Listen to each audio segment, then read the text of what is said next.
Okay. I think we'll give ourselves one more minute and we'll get started. Welcome to everyone who just joined us.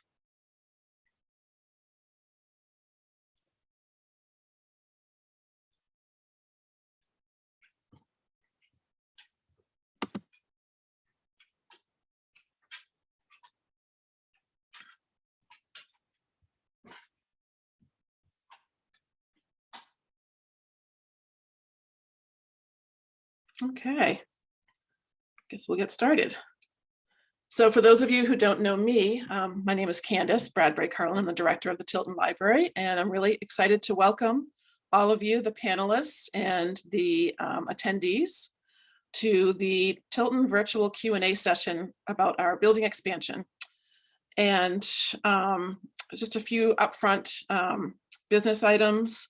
I want everyone to stay muted unless you're speaking. This is being recorded.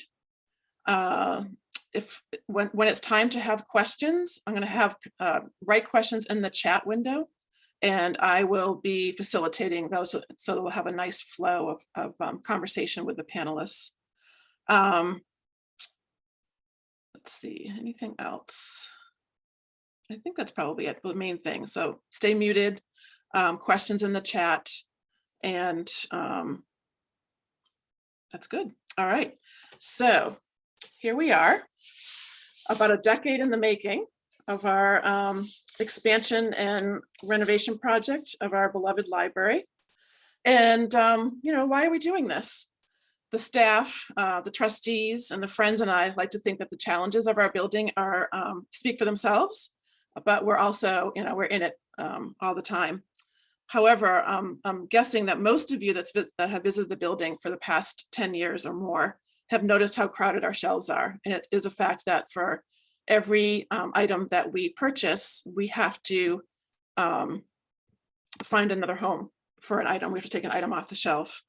So we don't have enough space for our collection, for programs, for our programs, because we don't have a separate program space for, every time we have an indoor program, whether it's a meeting, a discussion, a workshop, the people that are sitting around those tables are literally sitting back to back, chairs almost touching for people who are using the computers, or people, very close people who are browsing or reading or trying to do something other than participate in whatever's going on there.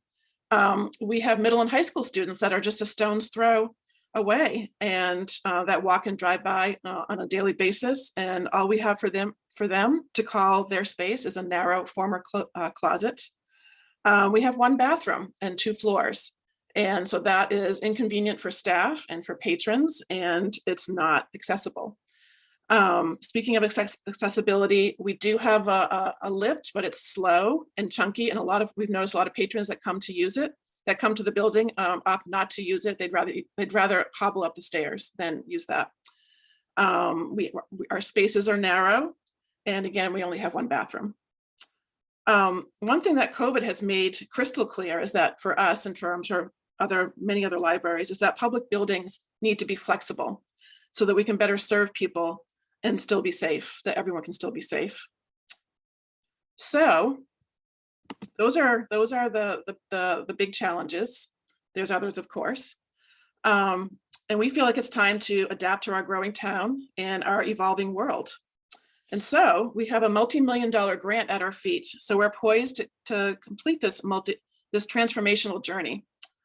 And if it wasn't enough to have a $4 million grant as funding assistance, our own select board has rallied for our library and 11 other libraries on the same grant list to get additional funding from the state, from supplemental budgets and ARPA money. And right now we have 40 plus state legislators going to bat for us. So that's pretty impressive. So that could really help us out financially if that works out. We do have to act fast on all of this, because by January 9th, which is 6 months from when we were offered the grant in July, we have to secure town funding or we'll lose all of it. And we don't know, there's no guarantee of when we'll get a second chance. So why does this matter? It matters because a library is an essential town service, like schools, senior services, and emergency services. The library is the core of the community. We serve everyone from babies to seniors with lifelong learning and community connection. So tonight, to talk more in depth about this, we'll hear from two reps from the Massachusetts Board of Library Commissioners about our grant and the timeline and criteria for securing that grant. We'll hear from our architect that will talk about the required elements and his design decisions, which are based on feedback from our community. And we'll also hear inspiring stories from two directors and one library trustee from 3 local libraries that have been in our position and now have completed projects. Before I introduce the panelists and get to your questions, I want to imprint a vision and a concept into your brains. So envision, if you will, the center of South Deerfield, a town with a lot of heart, having a flagship building where people come together in a way they haven't before, in a building that offers so much opportunity and space to grow no matter what your stage is in life. We do already do this, but only to a point. And you have to trust us when we say you could have so much more access. Here's a quote that I love that really, to me, states how wonderful libraries are. A library in the middle of a community is a cross between an emergency exit, a life raft, and a festival. They are cathedrals of the mind, hospitals of the soul, theme parks of the imagination. And now let's meet our panelists. We're going to have each of them go around and give a brief introduction to themselves, and then we'll start with the questions. So Lauren Starr. Hi, I'm Lauren Starr. I'm a trustee in Sunderland. I've been a trustee for 26 years. I was chair of our library building committee, and I am an interior designer by trade, so I am well versed in design and construction, and look forward to chatting with everyone about your project. Great, thanks. Joe. Hi, I'm Joe Rodiel. I'm the library director at the South Hadley Public Library. 8 years ago this month, we officially cut the ribbon on our new MBLC grant funded public library in South Hadley. So happy to be here and share any of our experiences which could help you. Thanks, Joe. Lauren Starr, MBLC. Thanks, Candace. My name is Lauren Starra. I am one of the library building specialists at the Mass Board of Library Commissioners. And I have been working on this project since 2013, when the planning and design grant was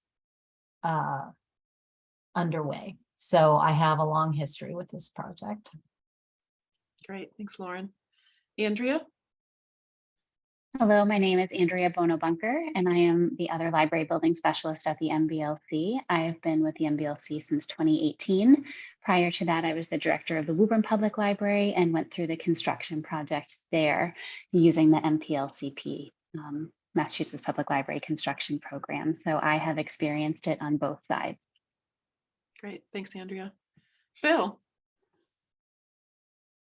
Hi, my name is Phil O'Brien. I'm a principal at Johnson Roberts Associates Architects, and we did the design and schematic design and help with the application for the MBLC construction grant in 2016 and 2017. And we recently helped to update the cost estimating to give the community a better idea how much this project is going to cost now that a number of years have gone by.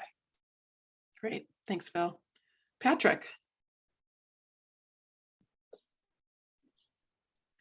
Hi, everybody. I am Patrick Berezzo. I'm the director of the Hadley Public Library. I've been here since 2014 when I was dropped in at the deep end with the planning and design process, and have been through the planning and design construction committee. And we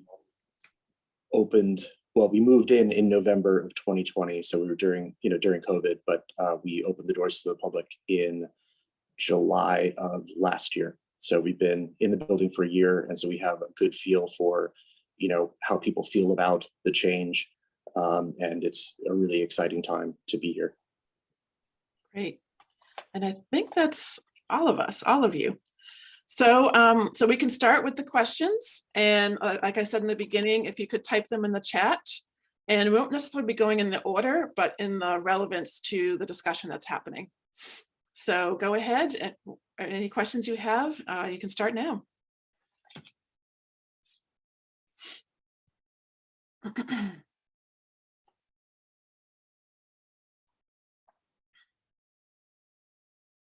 Okay, I know nobody likes to be the first one to ask a question.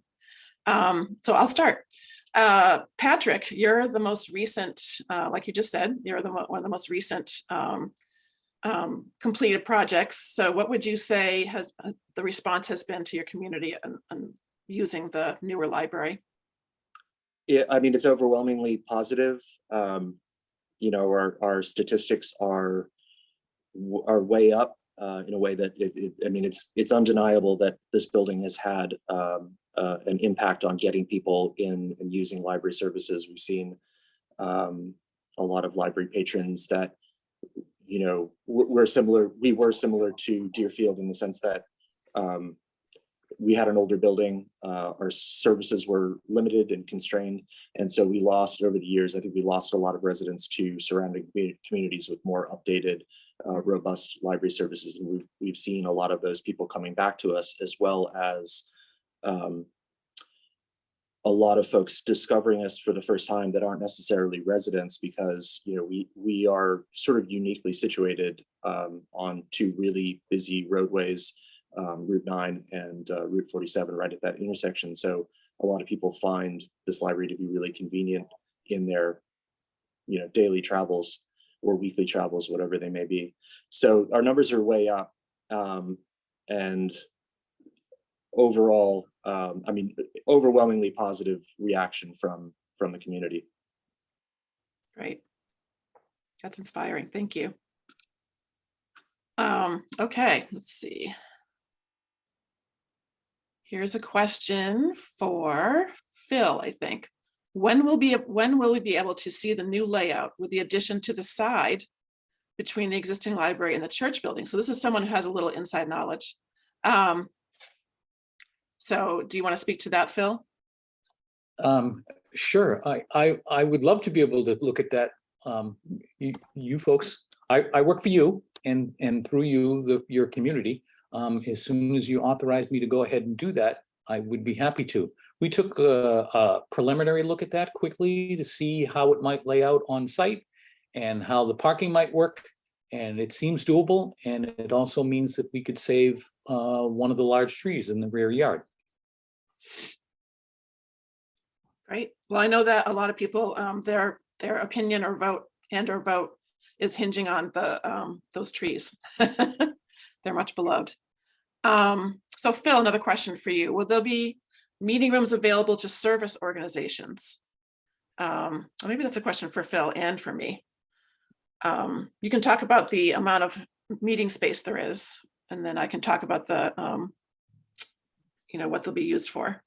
So the building is designed so that the large meeting room on the ground floor is available after hours, and it's situated so that the rest of the library can be secured, and that little suite of rooms can be open and folks can get in and out using the main door, utilize the toilets, use the lobby space, and the meeting space and the little kitchenette so that is associated with that, while the rest of the library is secure. So it certainly would be possible to have a group that was not associated directly with the library. In other words, not specifically a library program, while still providing security in the library. There's a variety of ways we've done that in terms of access into the building, and that is probably for the next design phase to figure out exactly what the best way is to do that. But we've done codes and keys, and there's a variety of different things that we could do. But whether or not who can use it is ultimately a policy decision. So that would be up to you folks. Yeah, definitely the library will develop, because we haven't had a meeting room policy, which is something it's one of the few things that we're required to do policy wise. Just so it's clear for everyone, like the usage and behavior. And definitely outside community groups will be able to use it when we're not needing it. And I think with the design set up for them coming in when we're not open and having access to some kind of code or key, like Phil said, would make it really easy. And, as long as there was, there'll be some criteria about usage in their policy when we develop that. But I'm sure that whatever group that you're thinking of would be fine. Okay, Phil, you're getting a lot of questions here. So why did the cost of this project go up 35%? Oh, well, I wish I had an answer to that question specifically. But the first part of the pandemic, actually, the construction costs were a little bit flat because so many people were closing construction projects down and so forth, and the amount of work that contractors could get was limited. But eventually it started to open up a little bit, and there was a kind of a backlog, and contractors began to price things a little bit higher. And so things climbed a little bit. And then supply chain issues began to step in, and the costs of products started to go up. Everything with a computer chip in it. You've heard that used cars were hard to find because they couldn't manufacture new cars because of all the chips that they couldn't get. Oh, well, we have a lot of equipment that goes into a building has the same thing. You may have heard that lumber prices went up and they spiked for a while, and then they've kind of come down a little bit. So that really worries contractors when they're bidding, because a lot of the things that they need to buy, they will buy right up front. And then the other things they will buy 4, 5, 6 months later, and still other things they won't have to purchase for another year, like your carpet and some of the last things that go into the building. And so they begin to get really worried what's going to happen a year from now when they need to purchase these things, and they start to build in a little bit more into their bids. And so it's kind of a death by 1,000 cuts. There's lots of little things that add up to the increases, and we've seen it across the board in all types of construction. Does that answer the question? That's probably as good as I'm going to be able to do. Yeah, I just think it's the times we're in. Could I also just interject that there was 15% escalation built into the grant amount. So this is the first grant round where our program has ever allowed escalation, and we applied 15% to all projects. So, you're talking, and we don't know if it's 35%. We don't know what it's going to be because all we're looking at now are estimates. We don't have bids, and a bid is a real number. So I agree that it's alarming, but we don't know what the actual cost is going to be yet. Great. Phil, can you describe the heating and cooling options you've considered, including some newer ones we've discussed? Sure. The heating and cooling options in a building like this, as you can imagine, in order to meet the energy code and so forth, can be complicated. When we originally designed the building, we're in early schematic design. The final decision on what type of mechanical and electrical and plumbing systems and so forth that we use in the building will be determined in the next design phase, which is design development. The engineers will be involved, and they'll do systems analyses and so forth. But what we did originally is we were assuming an induction system, or sometimes called a chilled beam system, as it was the most, this is back in 2016-17, it was the most efficient system at the time for a building like this, a building of this size and use. And what we have assumed now in the most recent cost estimating is a VRF system, a variable refrigerant flow system. It's an all electrical system. It does not require fossil fuel heat generation. If you would like to avoid that, we can. It's also cheaper and more efficient. And so there's a variety of benefits and that we can take advantage of. And so that is the system we're assuming at this point. And we think that there's enough money in the updated budget to cover that. Because that's what the newer estimate is based on. Once we get into the design development, the next design phase, the engineers will go through the analysis and confirm it for us. But we think that it's a good bet, that system. It's really robust. And part of the reason it's so efficient is because you can have one portion of the building in heating and another in cooling. And the part that's cooling is actually withdrawing heat from the air, and then it can use that heat and send it directly into the room that's calling for heating. In other words, if the sun's coming up in the morning and sun shining in, heating up a room on one side of the building, and it's still chilly on the shady part, we can use the heat, the waste heat from one side of the building and to heat up the other side. It's a great system. Great, thanks, Phil.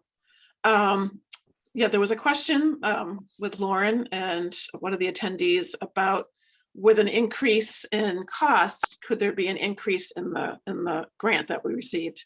And one of the main ideas behind the grant is it was a 50% match of the original estimate at the time of application, and that's not going to go. That's not going to increase, and that's why we are fundraising with a goal of 2 million. That we've gotten $760,000 towards so far. It's why we're at this point, because of the large increase, that we're working with the the select board of not only our town but 11 other towns to and state legislators to hopefully get some additional funding from the state. And I'd like to just interject that I think I heard you say 50%, and it was never 50%. Our grants aren't based on a percentage basis. They are calculated by a relatively complex funding formula, where the first 3 million gets a certain 60%, the second 3 million gets 40 or 45%. And the larger the project, the smaller the percentage. So saying just 50% is a little misleading because it's a lot more complicated than that. Just want to make sure everybody understands that. Great, thanks for that clarification. It just so happens in our grant it does appear to be 50%, so it does feel that way. Let's see. Try to keep things going related to each other. Okay. If in the November election, so if we get the 2/3 majority at the October 24th town meeting, and then it goes to a special election, a ballot, and that passes the 2.5 override, when would the project go to construction? So I guess, Phil, that would probably be good for you to answer.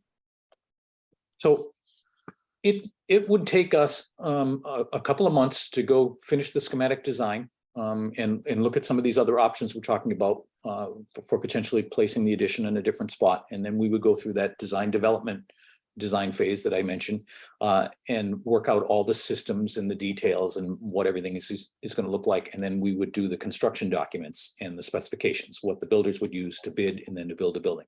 That whole process would take about 9 months to do. And then it takes about 2 months or so to do the public bidding process and to sign up a contractor. And so you're looking at about 10 or 11 months after we're given the green light from the town before we would have a bid in hand and a contractor would start construction. Great. Another one for you, Phil. Is it likely that the costs may increase when it comes down to the actual construction? That is, as Lauren mentioned earlier, estimates are a good tool, but the final estimate, the real cost, is what the bids come in at, and trying to get as many bids on the building on the project as we can will help give you a better chance to get a lower number. It's really unknowable, and things can change. It's possible that we'll get a number that is below our estimate. We typically like to do an estimate that plans to hit at about the center of that group of bidders. Say if you had 10 bidders, our estimate is aimed at where we think about bidder number 5 and 6 are going to come in. So we'd like to plan it so that the low bid is actually below our estimate a little bit. It's getting harder to do estimates because it's getting harder to predict what the market is going to be a few months from now. We have built some additional escalation into the estimate, the project budget, to take us out to that point. And we are assuming that if things go along well, And we're given the green light, as I mentioned, sometime early next year. We've planned in 18 months of escalation on the project budget right now, which would take us out to about the midpoint of the construction period. That gives us, as I mentioned, some of the things they're going to purchase early, some of the things they'll end up purchasing late. And so we've kind of targeted the middle of the construction period to try to make sure that we have enough in there to cover all that. Great, thank you. All right, well, another question about costs that might be something, let me just find that question, that I should speak to. And anyone, any of the panelists, if you have something that you want to add to that, feel free. The question is, what percent would our taxes increase if the 2.5 override is passed? That is a number that we would love to have for you tonight. It's something we're working with the finance committee and the town accountant, and also one of the select board members. I guess it's a complicated process to figure that out, and it's something that we normally turn to the town assessors for, but we weren't able to get a turnaround quick enough, because I know people are really jonesing for that answer. And basically what they do is we'll get a percentage per 1,000, and then you can do the math on what the assessed cost of your house is, and then divide that, whatever that cost is, as far as like, how much will be a year, how much, a month, per week. And we're getting pretty close. I know that the finance committee, or at least Julie, wants to meet with myself and Tim Hilchey to kind of go over it more in depth so that we have a strong understanding of it. And then we'll probably at some point make those numbers public before the meeting on the 24th of October. And I have seen some initial numbers, but I am not going to give those out yet because I think it might be too confusing to give out more than one set of numbers, but we're getting there. Let's see. So someone wants to know about what kinds of clean energy funding would be available from mass projects from the Federal Inflation Reduction Act law that was signed in August. They think there'll be opportunities available. Does anyone here know anything about that?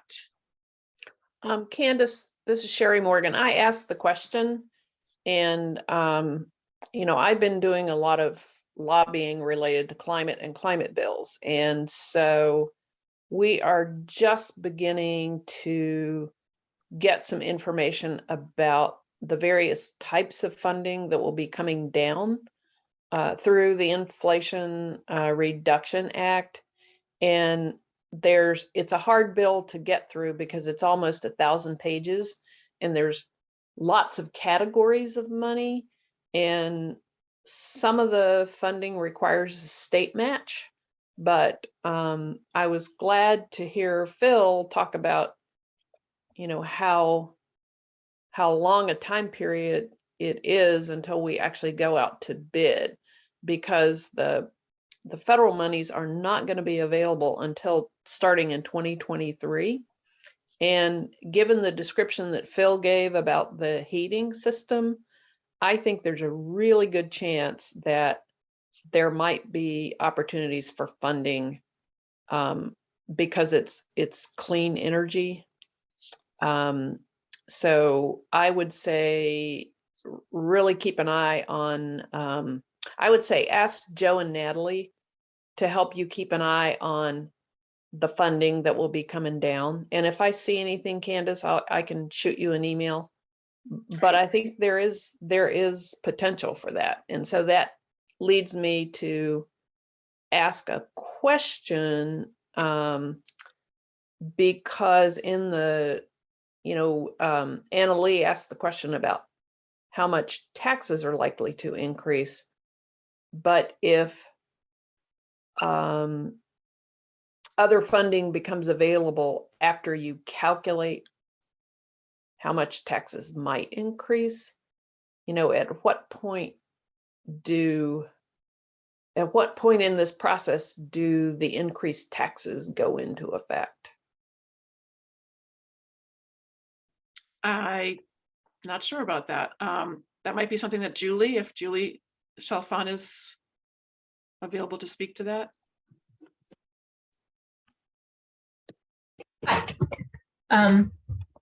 Sure. So the way the process works is when we pass the Prop 2.5 override, we obligate ourselves to the debt, but we don't actually borrow it until we need it.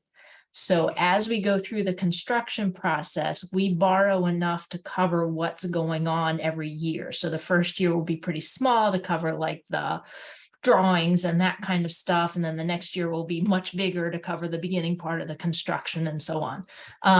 During that period, we pay interest only. We don't pay down any principal. This is what we've done like with the sewer. This is the way that's worked. Once the project is complete, then we borrow the amount that we actually need. And that's when we do the bond and we get the 20-year loan. And that's when we start paying down the principal, right? So during the period while you have construction, taxes will go up a little bit to pay off just that interest. But the real increase will kick in when you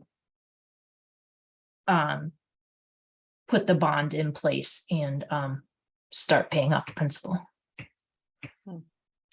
Does that make?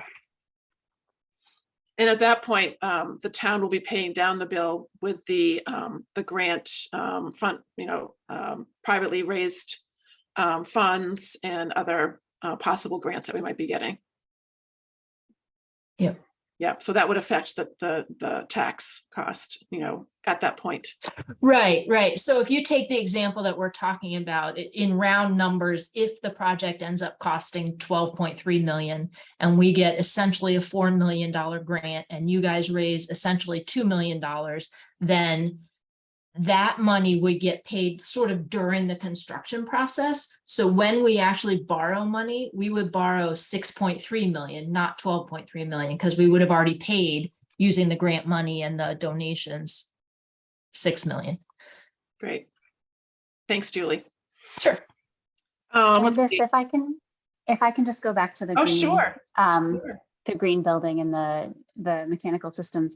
So I think you might have the opportunity to stack not only federal, but with state. So the Green Communities Division, if you are a green community, which I believe Deerfield is a green community, correct? Yes. So you have opportunities there where you can stack those incentives, and they're not sure how it's going to work yet. The Green Communities Division is just getting guidance, I think soon, if they haven't already gotten it from the federal government about what's happening with the federal funding, but also your utility. If you are part of a major utility, they have the Mass Save program and there are incentives that are available there.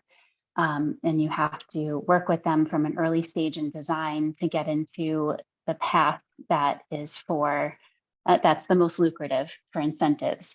So there are several opportunities available. So for instance, the Melrose Public Library just received a $500,000 grant from the state, from the Green Communities Division for doing an energy transition for their existing building.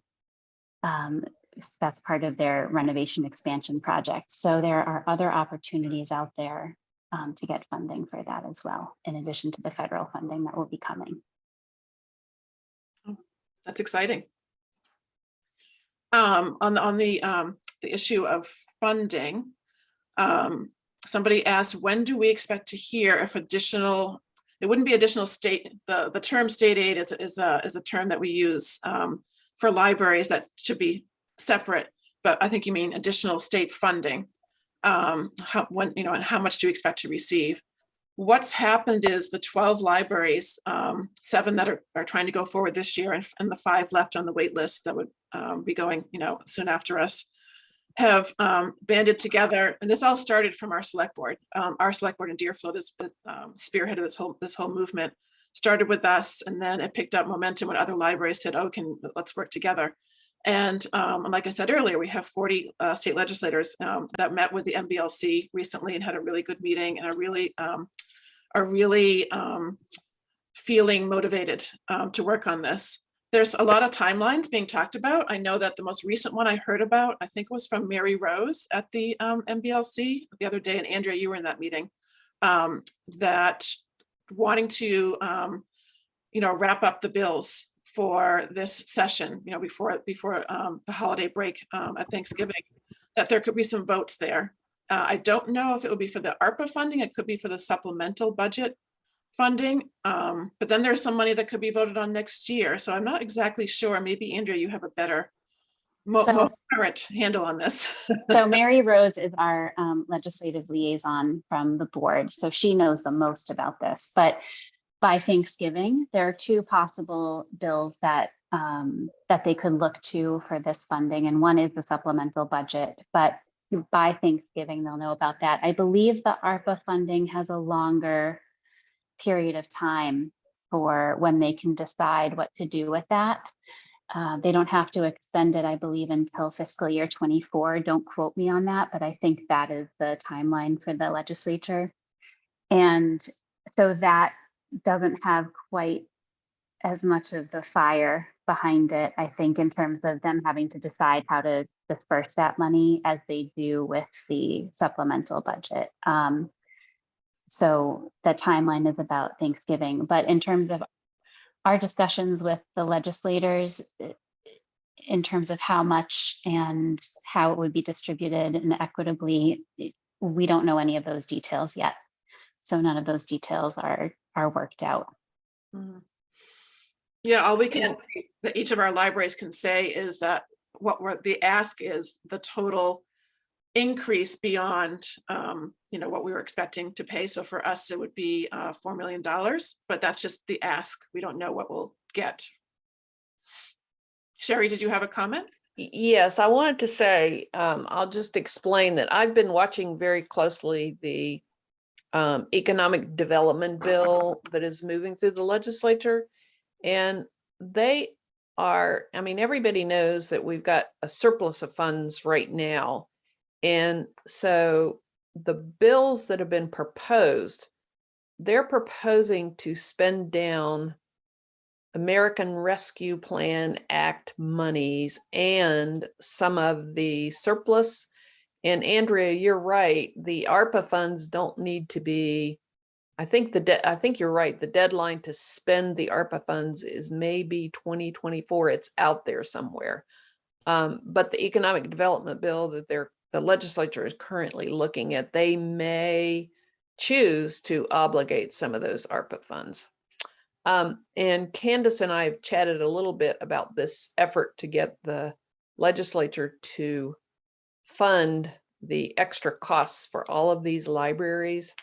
And I will just tell all of you that feel free to send a little note to Senator Joe Comaford and Representative Natalie Blais and say, please help us out with these increased costs for our library. Everybody has a right to write their legislators, and I will tell you that I've already sent my letter in and copied Candace on my letter. So feel free to write.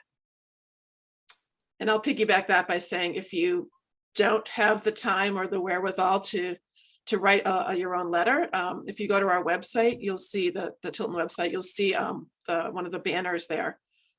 It's a populated email that will go directly to all the state legislators, including Joe and Natalie, and to the Ways and Means Committee. And so that's been already filled out. It'll automatically fill in your information. And it's a pretty good letter. So you have choices. You can do either or both. So I'm going to shift a little bit. There's been a couple questions about the trees. There's a question about if the health of the trees in the back, the two trees in the back, has been determined, because this person knows that some old trees are reaching the end of their healthy life and doesn't know if we have that information about those two trees in the back. Do you know about that, Phil? I'm sorry, I was muted. We have not done an analysis of those trees. If you would like us to do that, that's certainly something that we could help you with. If there's a tree surgeon or a tree warden in town, they certainly could help by taking a look at those trees. When we did take a look at them, we were out there a few weeks ago and took a look around, and we talked about the possibilities for a potential for a shared parking lot and maybe moving the addition to save both of those trees rather than one. The plan that went in for the grant saved one of those trees and the other one needed to be taken down, the smaller one that's a little closer to the building.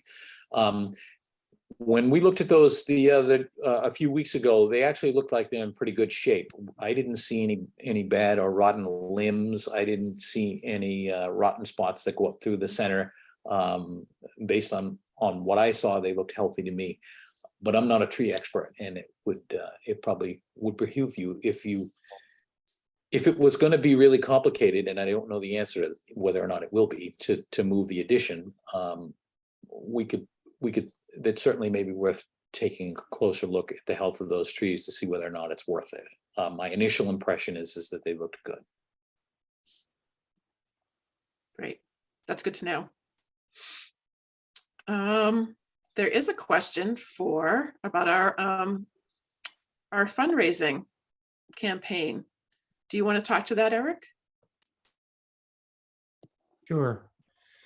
I'll just quickly, where is that question? Where did I see it? So essentially what I'll say about the private fundraising is that the organization is committed to raising $2 million. That's the goal we've set for the fundraising campaign.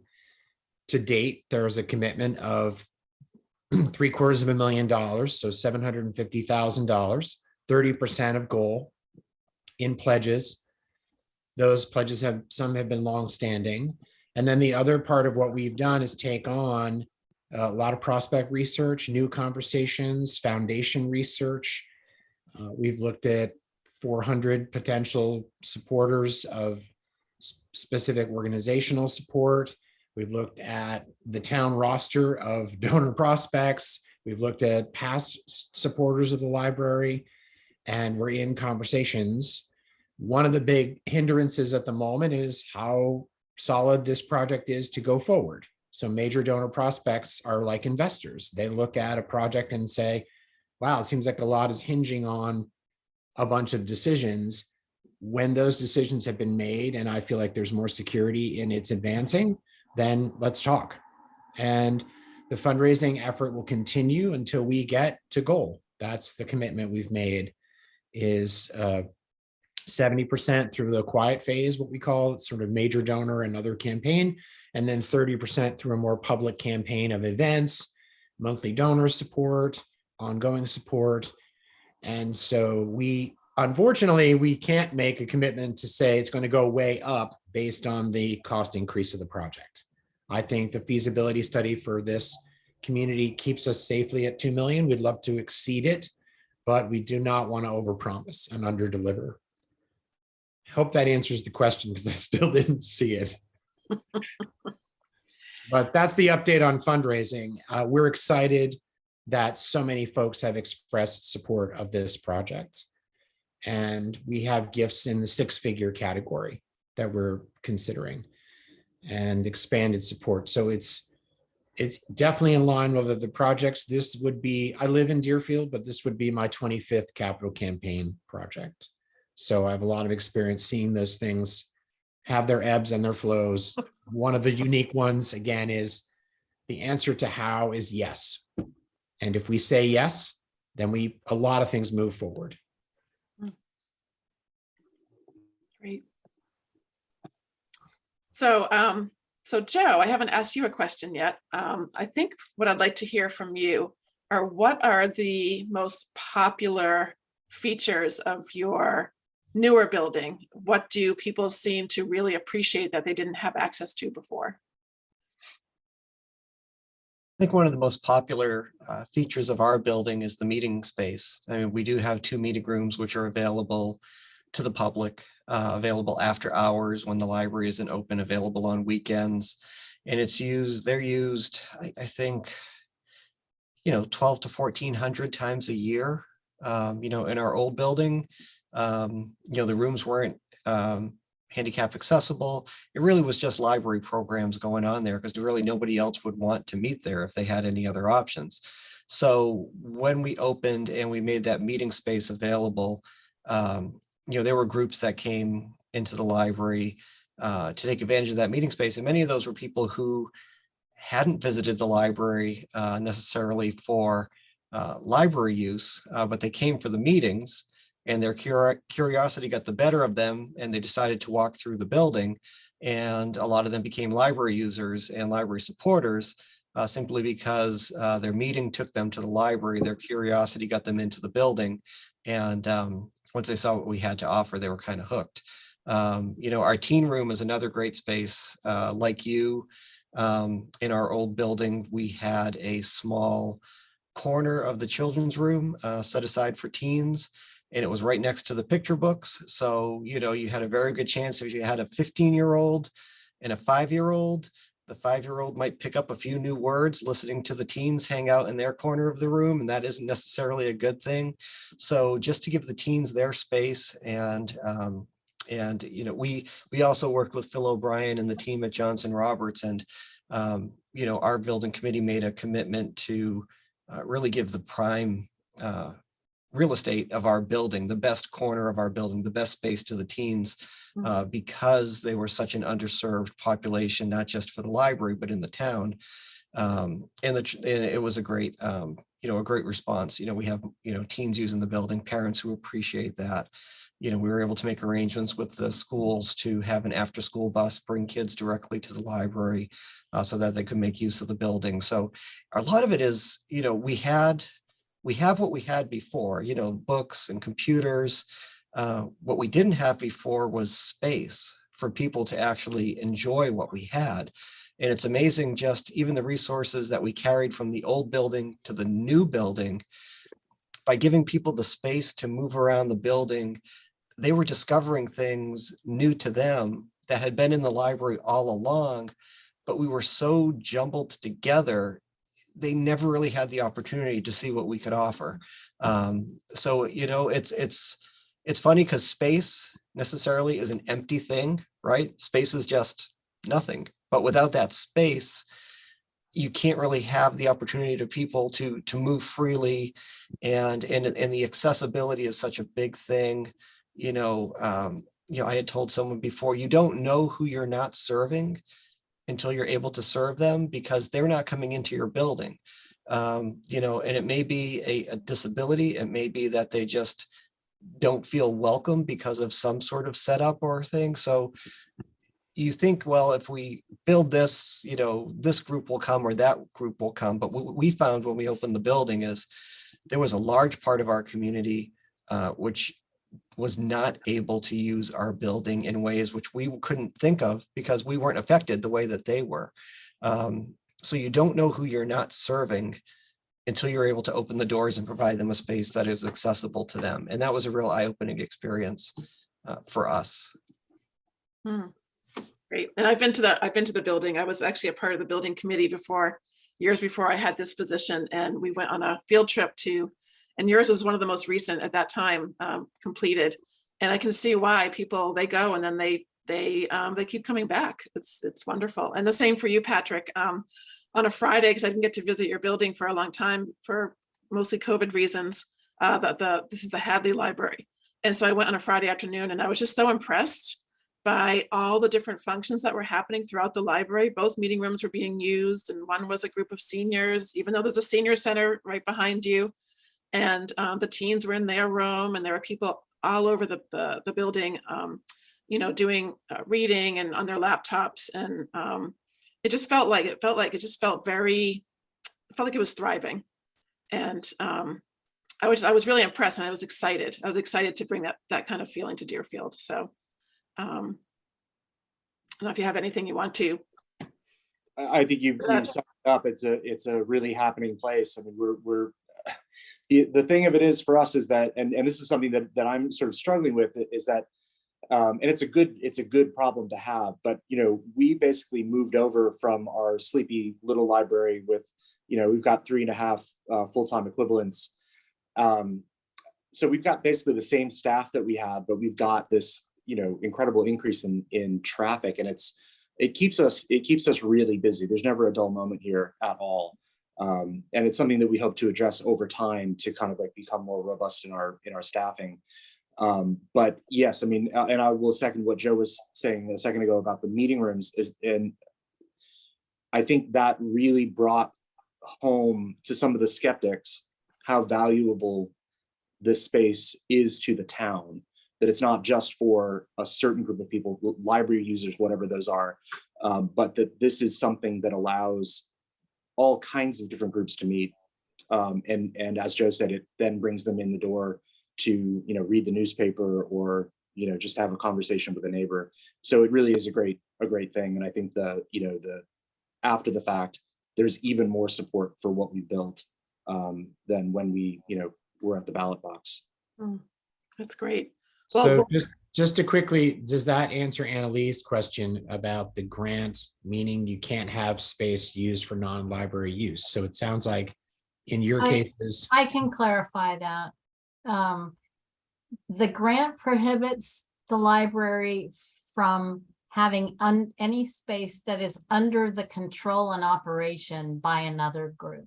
It has to all be under the control and operation of the library. But the library has the ability to allow other community groups to use the space. And that is a set of policies that the Deerfield, the Tilton Library staff and the Deerfield community at large will have to come up with, because some towns allow anyone to use it. Some towns only allow nonprofits to use it. Some towns charge for-profit organizations a fee to use it. I mean, it's like all over the map. So that is something that will be individual to your library, but it is completely up to the library and the town to decide what that policy is. Great. Thanks for that clarification, Lauren. And then to the other Lauren. So you're at the Sunderland Library has been up and running in its new building for 18 years. A fact I just found out tonight, and I thought it was maybe 10 or 12 years, but Look at Phil, seeming alarmed. No, 18 years. Phil and I were much feel younger really then. old, Lauren. We were so young, Phil. And so how do you want to speak to the impact that library has had on your town? Well, I mean, I think very similar to Joe and to Patrick, it was transformational.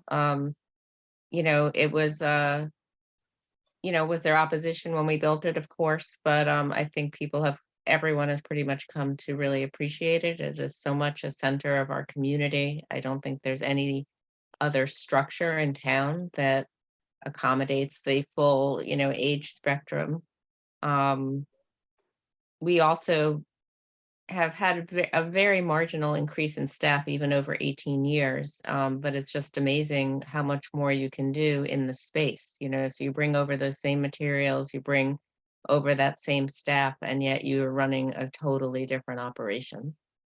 I think everyone thinks about it as the center of town now. I mean, I think we're very glad that we put it sort of in the municipal center. That's where your library is anyway. Ours also was only down the street. But you go back in there and you can't imagine how we did anything in there. And the fact was we couldn't do anything. We couldn't really host our own programs. And now, we're really, if someone applies for a cultural council grant, they're going to generally have that program at the library because that's where it's at.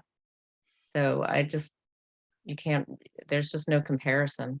And I think, on the plus side, I can tell you that 18 years later, the money doesn't seem like that much. So, eventually you forget about the pain and you go with what has really just been transformational for the town. That's great. Thank you. Yeah, we went, with our building project, we went from being library space to community space. And it was just like that. Where before we were library centered, all of a sudden we were, relevant and important, a much more important part of the community than we could have been, because the building was really holding back what we were able to offer to our community. That's great. So I'm going to shift back to a question about costs. Wondering if there is any estimate, has there been any estimate so far for additional costs for staff, for janitorial, for library staff, janitorial staff, landscaping, snow plowing, potential additional costs for IT support if we have more high-tech equipment, and what effect would these, what effect would this project have on our bond rating for other future projects? So it's a multi-tiered question, and I feel like a number of people here could answer that. I feel like Julie could answer about the bond rating for future projects. I feel like maybe Phil and Lauren and Andrea could help us out with the estimating the additional costs, and maybe Lauren from Sunderland and Joe and Patrick could talk about what their experience has been. Because I feel my personal feeling, and this is just intuitive, is that we won't know until we have a more developed design, what we're looking at and what we think we'll be up against for staffing and cleaning and just general care of the property of the building. So who would like to speak to this? Phil. I can talk a little bit about operating costs. The operating costs of the building, your electrical, mechanical, plumbing systems will be part of the system analysis and comparison that the engineers will do during the design development phase, and they will include because they're trying to determine what the life cycle cost analysis is of these different systems so that they can compare and contrast them, so you have a good idea about what the lifetime cost and benefit of the various systems are. And when I mentioned that the most cost effective and most efficient and the cheapest mechanical system has been in recent years for buildings of about your size Vrf system, that's based on those analyses that our engineers have done. And they're looking at a 30-year window, which is a kind of an average lifespan of kind of most mechanical pieces of equipment. So you can assume that if you have a piece of mechanical equipment, it'll last about 30 years, and then you'll begin to start looking at having to replace pieces of it. And lots of systems last longer than that, but that 30 years is kind of an average of what you need to look at. So they'll plot that all out, and when they do that, they'll give us a better idea about what the operating costs are. And they will include things like maintenance, filter changes, the regular changes of things that might wear out, all those things, parts. All that will be in there, as well as the labor to do that. And then they will also include the energy costs. If we end up having gas or propane, they will compare that to what it would cost to do all electrical. And that will all be in there. But we will need to go through that design development phase and determine which of those systems will work out best for you all. And then you'll have that information. As far as staffing, all I can say is that when one of the things that we think about when we're designing an addition is we try to make sure that nothing in the design will obligate you to have to add additional staff. We're trying to make it easy to run with the type of staff, with the size staff that you have right now. We don't want to design anything in the building that's going to force you to have to go out and add more staff. If you do decide to add more staff, that's a policy decision, and it may be based on the hours that you decide to use the building, et cetera. And I would add to that whether or not your staffing needs to be increased will depend on how much the usage of the building increases once it's open. As Phil said, we work very closely with the architects in our program to make sure that there are very clear sight lines, that the building can be run very efficiently, and hopefully staffing does not have to increase dramatically.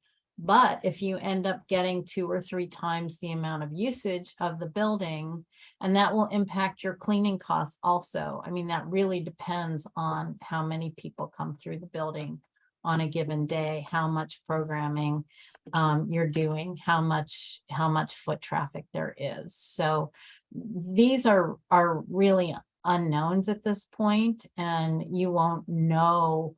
We do a post occupancy report with our projects, and we don't do it until at least a year after opening, because there's a long period of people getting used to the building and all the bugs getting shaken out. And when a new building opens, there tends to be a really dramatic spike in use.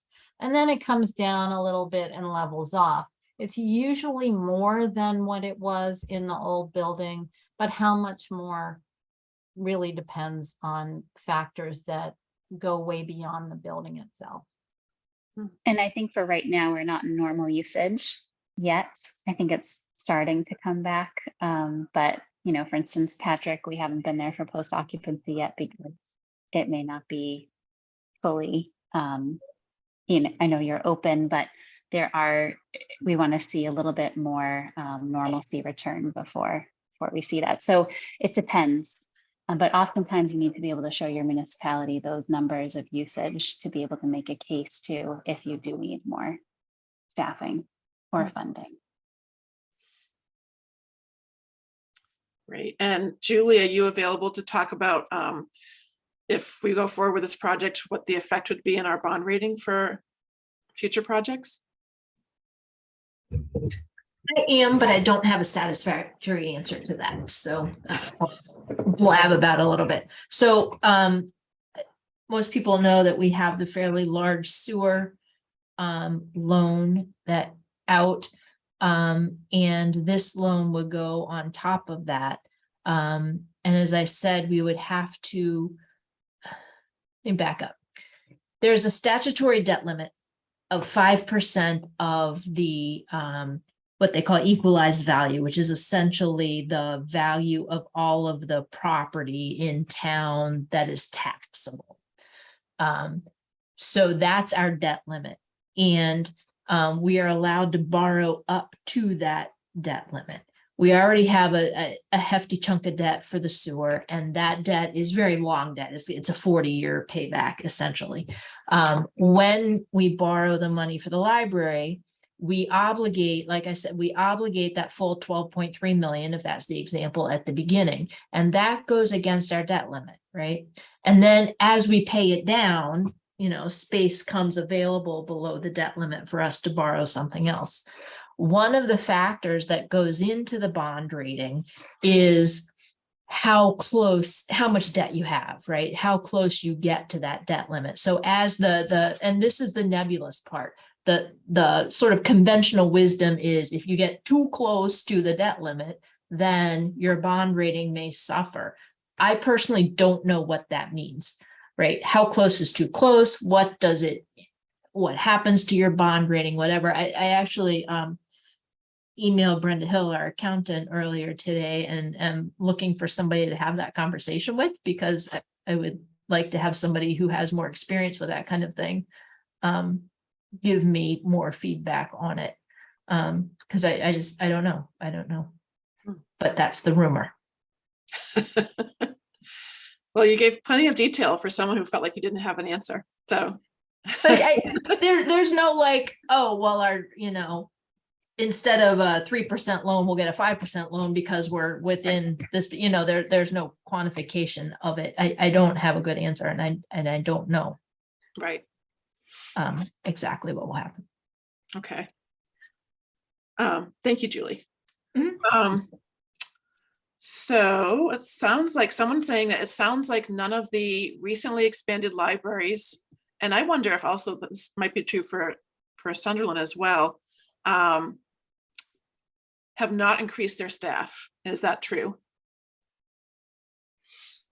I mean, I would say when we went through our building project, and again, that was 18 years ago, we made a commitment at the beginning that we were not going to, you know, be asking for a lot of extra things. I mean, so I think you're asking all the right questions. There are obviously, you know, costs for your utilities and maintenance and cleaning, but there are other things that, you know, as all small libraries do all the time, are under your control, and you make do, and you try to, you know, do the best you can. I believe that we kept our staff pretty much where it was for quite a long time. We eventually added a young adult librarian initially through a gift, and then, you know, was able to add that position for, you know, very nominal number of hours. And I would say over the last 18 years, you know, we have added some hours here and there, but I would say it has been a very minor increase in staffing. I mean, I think the same thing goes for technology. We could all have more technology, you know, we all limit based on our means. So I think, you know, that's not something that you absolutely have to do just because you move into a new building. I think you make those choices. You know, some of it gets paid for from money that's fundraised. So, you know, I think you're asking the right questions. I think that some of these costs you can control and keep an eye on. I think Lauren, you know, I think we did a very good job, and at the library, you know, MBLC's insistence that we really we can operate our building with visual control of probably one person. We like to always have at least 2 staff in the building. Mm. Ours is on 1 level, but you're accustomed to a 2-level building, so. Yeah. Great, thank you. And I know, Patrick, you said that you're meeting your demand, but you would consider in the future. Well, maybe some additional. To put it in perspective, you know, the way that we talked about it when, you know, when I was asked as the library director by members of the community, well, you're going to build this, you know, this big library, and you're going to have to, you know, you're going to hire all these new people. And my answer to that was, if everything stays the same as far as the usage, then, I mean, we don't hire based on square footage. We hire based on services being provided and the demand for those services. And, you know, immediately upon opening, so I have a couple of figures here that I wrote down, you know, for this meeting, just as illustrations of that. And, you know, so for example, I just did our statistical report for the state, like we all do at this time of year. And so I was kind of flabbergasted to find out that the total bottom line collection usage for the library in FY22 was 71,410 items. The last normal year pre-COVID that we had, which was one of our highest years ever, that was 49,495. And so we were up, you know, something 40% or something like that in terms of just usage of materials. And so when you think about the labor that goes into handling all of those materials, checking them in, checking them out, everything else, it stands to reason that you're going to need a little more help. But this is, as I said, this is a good problem to have, because it means that the service that you're providing is valuable to the community, and hopefully the community is going to therefore support the increased staffing, not just for the sake of having more staff, but because you're doing so much business. Great. And I don't know about the rest of the library staff here, but and trustees, but we have to turn volunteers away because we don't have enough work often for all our volunteers. And, you know, some of those increased things could be done by volunteers as well. Not everything, of course, but some things. Yeah, and the nice thing when you're doing the design of the building or the addition is you can really focus on sight lines and how your staff can supervise the building. You know, we found we went from, you know, we basically tripled our usable library space, but because the space was so much more easily supervised than our old building, we didn't need an increase in staff to supervise the building and provide those services to the public. And so, you know, I know as you get further into the design, that's something that, you know, we really paid attention to, and Phil and his team really helped us, you know, lay out the staff spaces so that we could have the best visual control of the building. And that made a big difference as far as how many people we needed to operate the building. Great, thank you. Let's see. Oh, here's a good question, probably for you, Phil. How large a group will the meeting room accommodate? And I'm guessing the larger meeting room. I think you're muted. Yes, sorry. I had to figure that out. It's been a little while. Let me count them.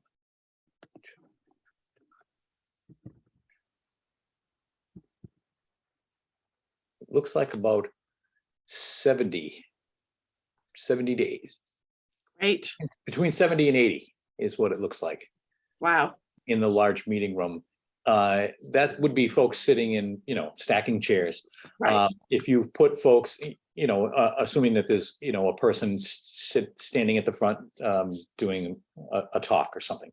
If you wanted to set up tables, a head table, if there was a committee in there, you'd need a little bit more room, so you'd have to take out some of those chairs.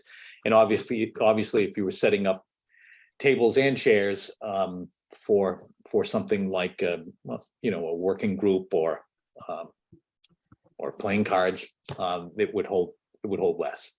Yeah. And we could calculate that, but that's about what you could manage in that large meeting room. Great. Well, that's a far cry from what we manage now. And that is totally imposes on all the other people that are in the space. So that I would look forward to that. So we're going to start to wind things down in a few minutes. I'll take a few more questions. Let me take a look here. Okay, here's something maybe for Julie. Will the current increase in the federal interest rate affect the rate of the bond for the library? Yes. Check. I mean, we're borrowing money. When you issue the bond, you ask essentially for bids to for somebody to hold the bond for you, and so it's going to be at the rate that banks are willing to do this. So as interest rates go up, I would expect our interest rate will go up as well. Okay. That was easy. Unfortunately. Let's see.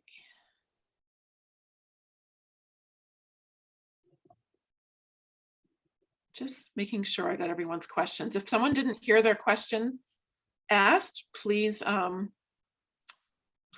speak up. I'm trying to make sure I get everybody. Also on the bond rate thing, I'm realizing that when I was talking about getting close to that limit, we have the sewer, which is at like 22 million, but we also still have some loan left over from the highway garage and a teeny bit for the school roof. So if we add that 12.3 million, that takes us like right up to the 40 million. So we will be getting close. Yeah, and I think that you typed something else in here, Julie. I think it's important for people to know about a meeting that's coming up before the town meeting. Do you want to talk about that? Sure. Select Board is holding one of those information sessions. There's also an article on the town meeting warrant about sewer bylaws. So they have to hold a public hearing for the sewer bylaws. They're going to do that and an information session on the whole warrant, but Finance Committee is going to present at that a presentation on debt and specifically on the library debt. And so the questions about like tax rate and all of that kind of stuff, we'll have a discussion of that at that meeting. It's right now, it's scheduled for the 17th. Don't quote the time for me. I think 6, but I'm check the town website to make sure. Great. Yeah, I think that'll be a really great, the timing of that discussion will be really great for when the town meeting happens. Thanks, Julie. I'm so glad you came tonight. Let's see. Probably have time for maybe one more question. Does anybody have anything that they haven't heard an answer for yet? Candace, it looks like there's one in the chat that Lauren and I could address. Lauren, I don't know. Lauren is a consultant on your project, so I'll defer to her. One of the requirements of our grant process is that the square footage that is submitted with the application, you can't go below that. You can add square footage, but you can't reduce it. So unfortunately, well, we don't think unfortunately, because the rationale for this is that our projects are all based, they all start with a document called a library building program. And in that building program, the library and the community come together and create a sort of not a blueprint, because that would be misleading, but a set of instructions for the architect in terms of what is needed for library services in Deerfield. So we ask you to disregard your current building, disregard the library down the road, and just think about if we were building a library from scratch, what would we want? What services do we think we need to provide? And how many people do we want to accommodate? And there are factors that go into it in terms of projected population figures and some educated guesses as far as library services and how they're changing. And from that document, those desired spaces and the desired occupancy results in a projected square footage for each individual space, and then it's all brought together into a square footage number. So from our perspective, if a town says we need to reduce the number of square feet for this project, that to us translates in a reduction of service capacity.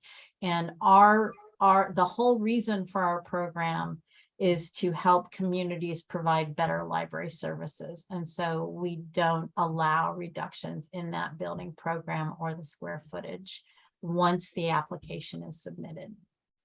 And I will say too, in addition to this, and Phil might be able to speak to this too, but even just if you're looking at a slight reduction, that doesn't mean it would even be a cost savings that would really be valuable to the community too. So in addition to our regulations and our rationale. I would just also say from the town point of view, I think sometimes it's easy to say, like, to say, why are they making us do that? But I feel like, it's actually very important. The state is making a huge investment in the town, as are you, as citizens of your town, and you really want to get it right. So. Yeah. And Julie, before I get to you, I also want to say that we've talked with Phil quite a bit about cost savings, especially in light of the increase of the cost estimate, and definitely material selection is a big one. And then also getting financial help, in the form of grants for things like landscaping. I know there's talk about other projects in town that we could share some costs with, like say maybe some a parking lot or something. And so we're going to take advantage of every single thing that we can do to keep the costs down and still meet the criteria for the $4 million that we're getting. So I just want to add that in. And so let's see, Julie, you had your hand up. I did. Quick question for Phil. Is the new HVAC system for the entire building or just for the addition? And then are there any like efficient lighting or anything that will go into the old part of the building? The older portion, the existing portion of the building will have all new systems, just like the new addition. So the mechanical, electrical systems, the new LED lighting were all planned for the existing building as well. Now, in the more historic portions of the upper floor, we may pick LED lights that aren't real modern and flashy looking, but a little bit more period and designed so that you can't see that they're an LED light and you won't really be able to tell.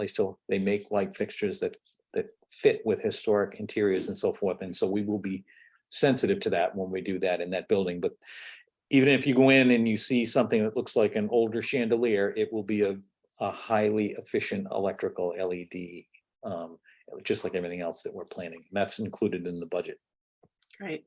That's really cool. I'm thinking about maintenance costs and energy costs, and they may actually decrease if the entire. Yeah, we're trying to, the energy code actually has a limit on how much energy you can spend per square foot when it comes to lighting costs. And really the only way to meet that energy code now is with LED lighting. And so it's the only way to go. And so the days of having to have a bunch of bulbs put in a storage room somewhere are gone for the most part. Yeah, and it sounds like too what you were saying earlier, Phil, about the efficiency and the control we'll have over the heating different parts of the building. You know, if we're not using a part of the building, you know, that could be controlled differently than the spaces we are using. Yes, and a VRF system lends itself very well to zoning the building into different zones. And so the more zones that you have in the building, the more control that you have. Each zone will have its own thermostat, and they'll all be kind of centrally controlled. But you'll also be able to make adjustments from place to place, and we can set them up so that occupied zones are running and non-occupied zones aren't. So for example, I mentioned that your meeting room suite would be available after hours, and the rest of the building would be secured. We would only have your HVAC systems running in that nighttime suite when you need it, and the rest of the building would be on setback. Great, wonderful. And Phil, will you also have a separate fresh air ventilation system along with that VRF system? And that helps with air changes per hour and healthy Yes. air? That's right. That is a code requirement. And so one of the nice things about a VRF system is that we can isolate the fresh air systems. In other words, we're not blowing fresh air and mixing it in with air that's blowing in with these big, huge ducts everywhere. It's a smaller duct system, so it's a little bit more efficient, and it's just providing the air circulation that you need, fresh air from the inside to the outside, so that you don't have to try to open the windows to get fresh air into the building. And so having a robust fresh air system and filtration system is also great for things like COVID and taking care of, trying to provide clean air. And that system also lends itself to a variety of different things that you could do if you needed to add things in for additional filtration, UV systems and other things like that. Great. Okay, we're getting close to the 7 o'clock hour, so I think we're going to wrap things up. Any final words that any of the panelists wanted to say before we end our time?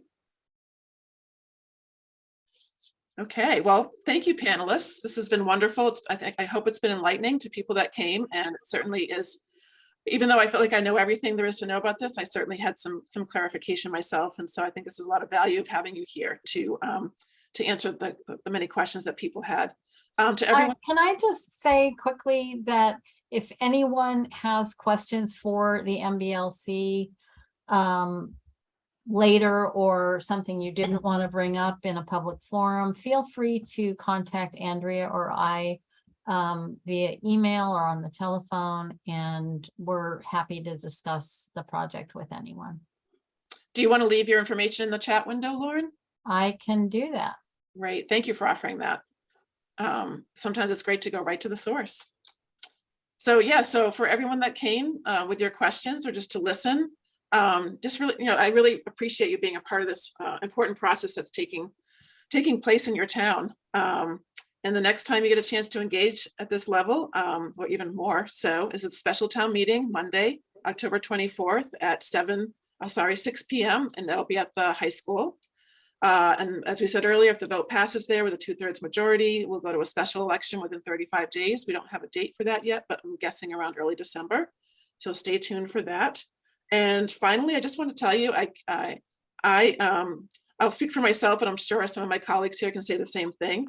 I'm just so proud to be a part of this project and this field, because it's this level of community engagement and civic pride, and how libraries really work hard to improve the lives of their towns is the reason I got into this profession. And so kind of living the dream right now. So I hope you as a town feel lucky to have the library that you have. A library can be your best friend. It's a place of refuge. It's a place for learning, for feeling less isolated. Really important in these times, especially. This is true for anyone, whether you read or not. It's true for people that you care about, your family, your friends, your neighbors, your kids, grandchildren, grandparents. And right now, this library in particular is kind of like a root-bound plant. It needs a transplant to a bigger space so we can really thrive. And with that, I'm going to wish everyone a good night, and we'll see you soon. Thanks, everyone. Thank you. Excuse me. Can you hear me? Who's that? Ava Gibbs, I'm under the Steve Anderson. I think that the town website says that the special town meeting is going to start at 7. Oh, okay, we'll fix And- that. Please, okay. Yes. I think the recorder made a mistake in the last article, but the town website says 7. Okay, yeah, we'll take a look at that and make sure that we have the right time. All right, thank you. Great, thank Sorry. you, thank you for letting us know. Okay. Have a good night, everyone. Good night.